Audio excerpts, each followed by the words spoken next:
Je m'appelle Henri, et depuis des années, je travaille comme concierge dans une ancienne école.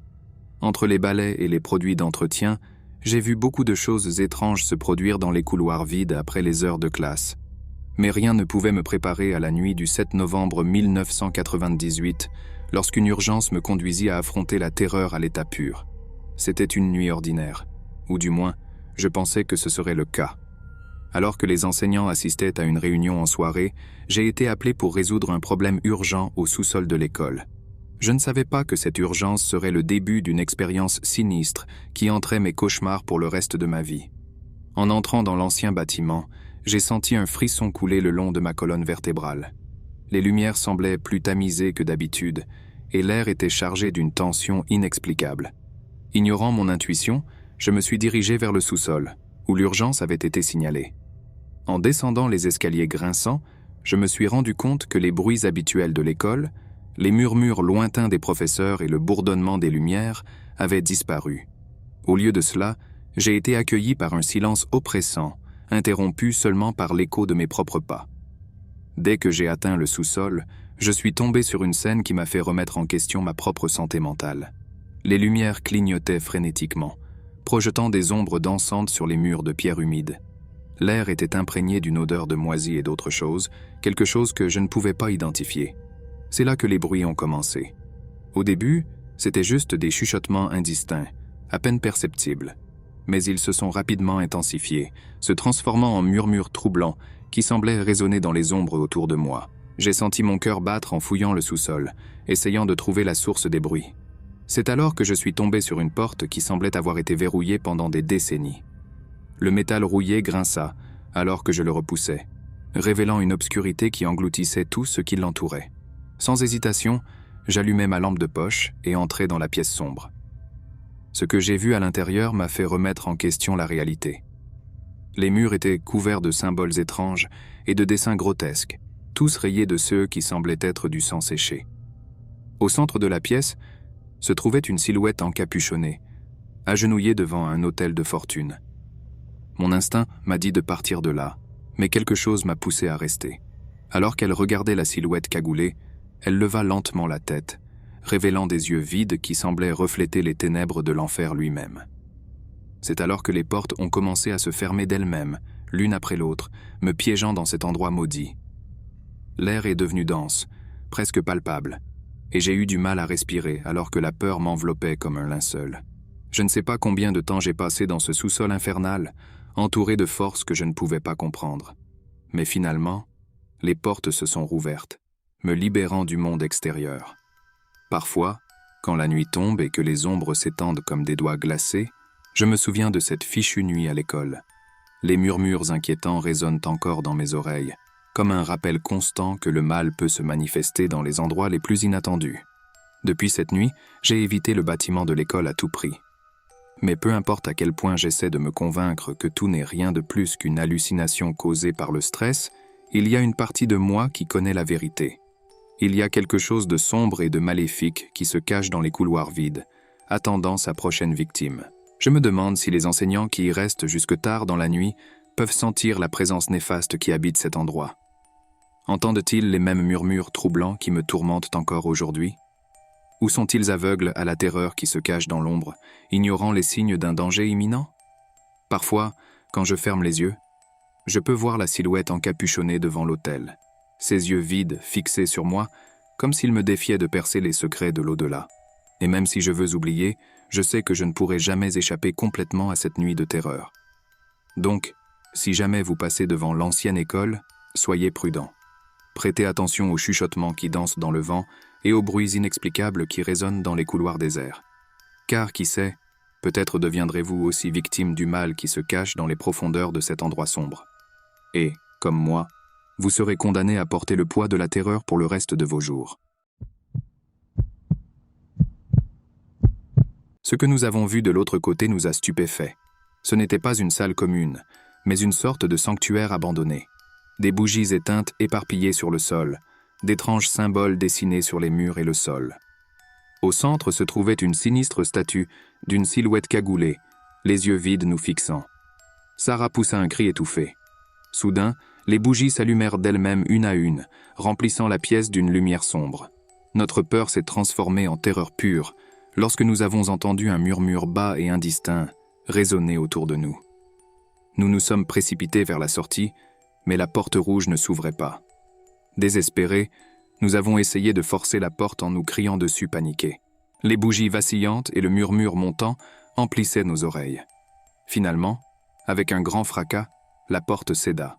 Nous courons dehors, laissant derrière nous le couloir interdit et son sinistre secret. Nous promettons de ne jamais y retourner. Depuis cette expérience, quelque chose a changé en nous. De fréquents cauchemars nous hantaient et nous sommes devenus prudents, regardant toujours par-dessus nos épaules. Ce couloir interdit nous a montré qu'il y a des choses dans le monde qui ne doivent pas être dérangées, des choses qui défient la logique et la compréhension humaine. Même après toutes ces années, le souvenir de ce couloir interdit me hante encore. Parfois, quand je ferme les yeux la nuit, je vois les bougies s'allumer lentement dans l'obscurité de cette pièce sombre, et les chuchotements indistincts résonnent dans mes oreilles comme le murmure des mets perdus. Depuis cette terrible expérience, quelque chose a changé en moi. Non seulement les nuits sont devenues plus effrayantes, mais ma perception du monde autour de moi aussi. Le sentiment qu'il y a quelque chose au-delà de ce que nous pouvons voir ou comprendre est devenu une ombre constante dans mon esprit. Le 18e août 2018, moi, Ryan, lycéen, j'étais toujours en quête de sensations fortes et d'aventures. En cette chaude journée d'été, avec mes amis les plus proches, nous avons décidé de nous aventurer dans un endroit qui a toujours éveillé notre curiosité, le couloir interdit de l'ancien bâtiment de l'école. Il y avait des rumeurs à propos de ce coureur. Il aurait été fermé pendant des décennies, depuis un mystérieux incident survenu dans les années 70. Certains parlèrent de voix chuchotantes ou d'ombres se déplaçant dans les fenêtres poussiéreuses. Mais nous étions des adolescents courageux, ou du moins nous pensions l'être. Après le dernier cours du vendredi, alors que tous les employés de l'école étaient déjà partis, nous nous sommes rassemblés dans la cour arrière. Moi, Jake, Emma et Sarah, chacun de nous avec une lampe de poche, prêt à explorer l'inconnu. Nos cœurs battent vite d'excitation et d'un peu de peur. La porte du couloir interdit était une lourde structure en bois, avec un panneau rouillé « N'entrez pas » cloué dessus. Avec une poussée collective, la porte s'ouvrit lentement pour révéler l'obscurité à l'intérieur. Jake a été le premier à entrer, suivi d'Emma, Sarah et enfin moi. Le sentiment d'entrer dans ce couloir abandonné était comme voyager dans le temps. L'air était poussiéreux et rempli d'une odeur ancienne, comme si personne n'avait marché dessus depuis longtemps. Notre lanterne illuminait les murs qui s'écaillaient et les carreaux cassés. Le long du couloir, on pouvait voir de vieilles salles de classe, certaines avec des meubles recouverts de draps poussiéreux. Mais ce qui nous intriguait vraiment, c'était une porte au bout du couloir, différente des autres. Il était peint en rouge foncé, avec d'étranges ornements sculptés dans le bois. Intrigués et pleins de curiosité, nous nous approchâmes de la porte rouge. Jake a été le premier à essayer de tourner la poignée de porte, mais elle était verrouillée.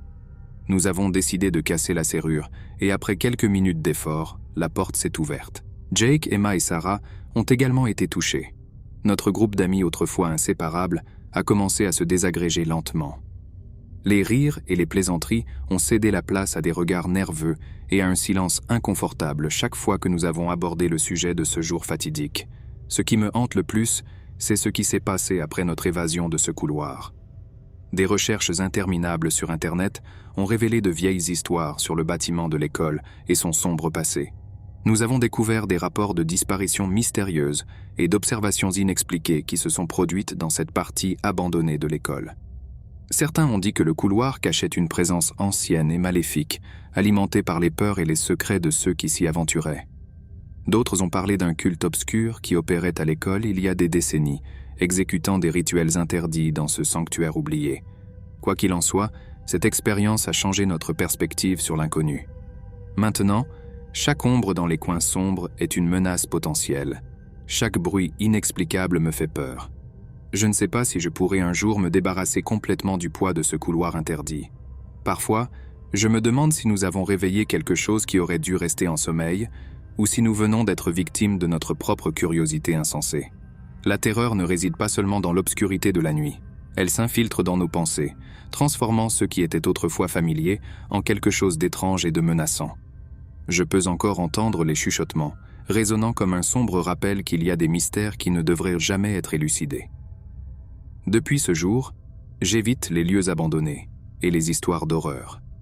J'ai appris qu'il est parfois préférable de laisser des secrets enfouis dans l'ombre, là où ils appartiennent, car le prix de leur découverte peut être plus élevé que nous ne pouvons l'imaginer. Et donc, je porte le fardeau de cette expérience comme une cicatrice sur mon âme, me rappelant toujours qu'il y a des choses dans ce monde que nous ne pouvons pas comprendre pleinement.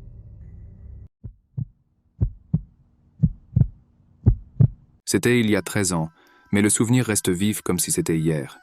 En cette nuit noire du 6 mars 2011, j'étais Thomas, un jeune aspirant acteur plein de rêves et d'enthousiasme, choisi pour une audition du soir dans l'auditorium déserté de l'école. Je ne savais pas que cette expérience allait changer ma vie pour toujours. L'atmosphère était remplie d'anticipation quand je suis arrivé. Le bâtiment de l'école, normalement animé pendant la journée, avait l'air désolé la nuit, éclairé uniquement par la lumière jaunâtre des lampadaires environnants. En entrant dans l'auditorium, j'ai senti un frisson inexplicable couler le long de ma colonne vertébrale. Le cœur battant, je suis monté sur scène et j'ai commencé ma performance. Alors que je récitais mes répliques avec passion, mon regard a balayé le public. C'est alors que je l'ai vu, une ombre sombre, debout dans les rangées vides, me regardant attentivement. Au début, je pensais que c'était juste une illusion causée par la tension, mais sa présence était palpable, réelle. L'ombre n'avait pas de forme définie, seulement une silhouette sombre sur le fond sombre de l'auditorium. Elle semblait se déplacer lentement, glissant entre les sièges comme si elle flottait. Ma voix a failli échouer, mais j'ai continué, essayant d'ignorer la terreur grandissante en moi. Au fur et à mesure que ma présentation avançait, l'ombre se rapprochait de plus en plus. Sa présence émanait d'un froid glacial qui pénétrait jusqu'aux os. Je pouvais sentir ses yeux sur moi, même si je ne pouvais voir aucun visage clair ni aucun détail. Pendant que je jouais mon rôle, mon esprit luttait pour maintenir sa concentration.